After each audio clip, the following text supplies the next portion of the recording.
Adobe introduced a new version of Photoshop at Adobe Max in October 2020, and this version has a big feature. It's called sky replacement. There's also another feature in there to help you work on skies, and that is going to be a way to select a sky in case you want to enhance the sky that you already have in your photo without going through the sky replacement feature. So in this video, we're going to take a look at both of those.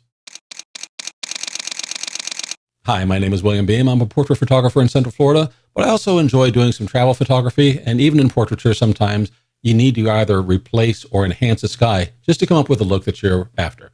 So why don't we go ahead and take a look? I've got a couple of photos here, and we'll see what happens when, one, we may want to replace the sky, or two, we may want to go ahead and enhance the sky that's already there.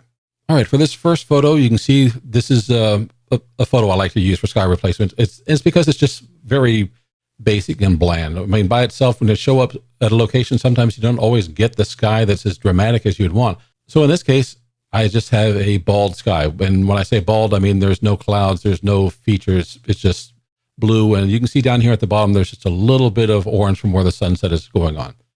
So if we want to go ahead and replace the sky in Photoshop, we will come up to Edit and choose Sky Replacement.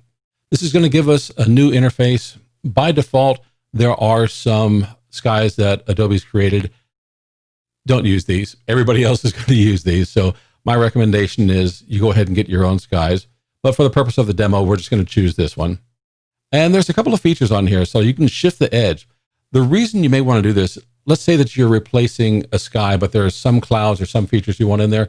You can move this edge up or down, depending on which way you go with this little slider, to reveal some of the existing sky. So the more you move this over to the right, the more it's going to bring in the sky that you're using for a replacement. If you move it too far, though, look what's happening over here on the railing. And over here, you see it's kind of taking over. So you want to be careful about how far you shift that edge, because you may actually obliterate part of your subject. Now you can also fade the edge a little bit. It was up there on 100. Let's see. Yeah, that doesn't help us at all. So I'm going to bring this back over here to 12, and we'll go ahead and leave the fade edge up there, but you can kind of fade that out. There are some adjustments. If you want to change the brightness of the sky, we can make this much brighter. We can bring the exposure down and make it much darker. And the same thing with the temperature. We can make it warmer or cooler, depending upon your needs. And every photo is going to be different. Every sky is going to be a little bit different. We can also scale the sky. So you may want to make the sky a little bit larger, a little bit smaller, depending upon the sky and the clouds that are in there. Again, it's really going to depend on what you need.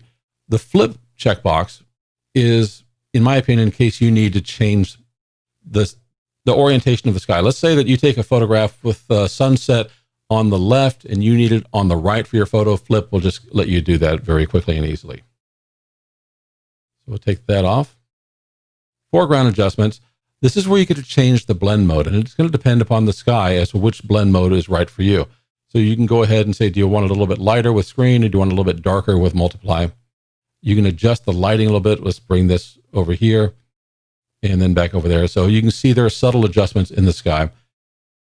And then you can also adjust the color. I won't go off to that. And then you've got the output. I like to leave it as new layers. If you go duplicate layer, you don't have the different layers that you can adjust and use. And that's going to be important in just a moment. So I'm going to leave that on new layers. We're going to hit OK and let this process. So you can see over here what it's done. It's created a foreground color, and it's basically taking some of the color from the sky that you've selected and implemented it on your subject. So if I take this off, you can see, particularly up here in the dome, let me turn this back on. So that's with the foreground color on, and that's with it off. So that's a nice feature to make sure the lighting and the color of your sky and your subject blend together. And you've got the same thing here with foreground lighting. So I'll turn that off and on. And again, mostly it's on the dome. And then, of course, you've got the feature where you've got your sky. What you don't see here is in this reflective surface, it's replaced the sky, but there's no reflection. If you want to do that in Photoshop, you've got to take a few extra steps. So if you look over here on your layers, you'll notice that they're linked. What you want to do next is unlink this. So you can unlink the layers. And what we're going to do is we're going to make a duplicate of this. So I'm going to hit Command J on Mac, Control J on Windows. And I'm going to take this bottom one, and we're going to change that to reflection. Not that we have to, just so I know which one I'm working with. Now, the purpose of doing the reflection is so that I can go ahead and flip this. So we select this sky, and I'm going to get rid of this mask because that's not the one that we're going to need. So we've got that sky selected. We're going to go up to Edit, to Transform, and Flip Vertical. And I'm going to select my Move tool, and I'm just going to bring this down, and I want it roughly about there. What we've got to do next is we've got to take this sky and put it inside of the reflective area. So I'm going to turn this layer off so it's not distracting our view. We're going to come down here and select the background layer, and I'm going to hit W, which is going to give me the quick selection tool. And what I want to do is I want to select this part that's reflective without overwriting this part that's reflecting the building. So we're just going to come over here, and we'll probably have to fix this a little bit, but we're just going to try and select this. We get that area. And now I've got to go back and just make sure that I've got the reflection of the Capitol dome in here kind of correctly. And I want to bring this in a little bit tighter. Same thing over there. Fix this a little bit. Now it's also selected this area, which we don't want. So I'm going to hold down my Option key to kind of get rid of that. And I kind of want to bring this up right about there. So now you can see the area that we have is just this part right here. The next thing we want to do is hit Select and Mask, because you can see over here, it's not including this little railings. If I go ahead and use the selection as it is, when I try to reflect the sky, it's not going to come through that area, and it's just a little bit of a giveaway. So let's hit Select and Mask. We want to choose this second tool right over here and get a brush and just kind of brush over this area so that we can reveal those little areas inside of there. And you can see that it didn't quite get this just right. So we're going to go ahead and brush over this part of the mask and do the same over here.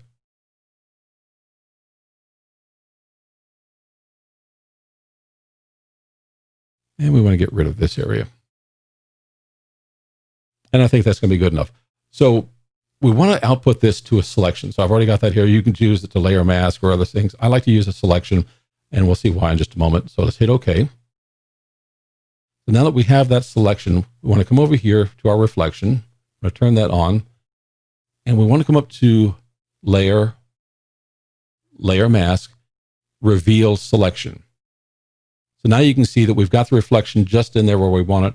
And we can take the opacity and bring that down a little bit. And if your selection wasn't just quite right, you can go back and you've got a mask. You can go back and brush some of that in where you need to.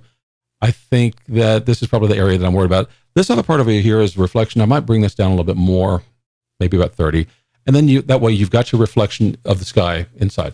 So if you're going to replace the sky, and particularly if you have a reflective surface, that's how you can do it. Replacing the sky, I think, works very well, but you need to do a little bit of extra work if you have a reflective area that you might need to mask that in. Now, let's go over to another photo. This is a photo that hasn't been processed, and I don't really think I need to replace the sky. I might need to get rid of a couple of, sensor dust spots over here.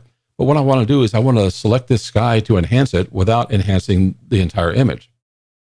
There is a new tool called Select and Sky. So you can see it's done the same thing as it would with the sky replacement. It's figured out the lines where the sky is. Now you've got that, you can use that selection to create a mask anywhere else. So I'm going to go hit Command D or Control D on Windows to get rid of that. What I'm going to do instead is I'm going to come down here to my functions, and let's say that we start off with levels. It automatically creates a mask. You could have used that mask that was there. You can go ahead and delete this mask, and then you might want to come in here and say select sky,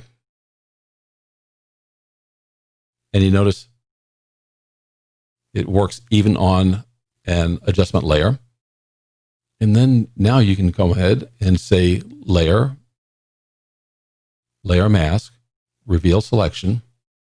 So now you've got levels that works on that sky. We can kind of darken things a little bit. We can brighten if we wanted to. In this particular sky, I don't really want to brighten anything. I kind of want to make it just a little bit darker with my levels.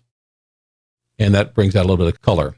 Now let's go ahead and let's say we want to do a few more things. We might want to enhance the color here, and we also might want to change the levels here. An easy way to do that is just go ahead and hit Command J or Control J, replace that, then we'll come over here, select the layer, and hit Command I or Control I to invert the mask.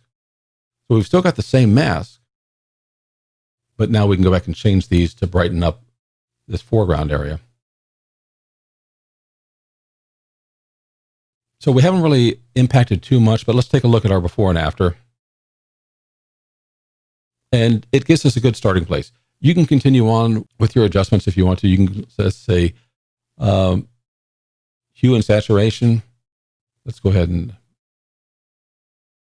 delete that mask. Then I'll go ahead and select sky.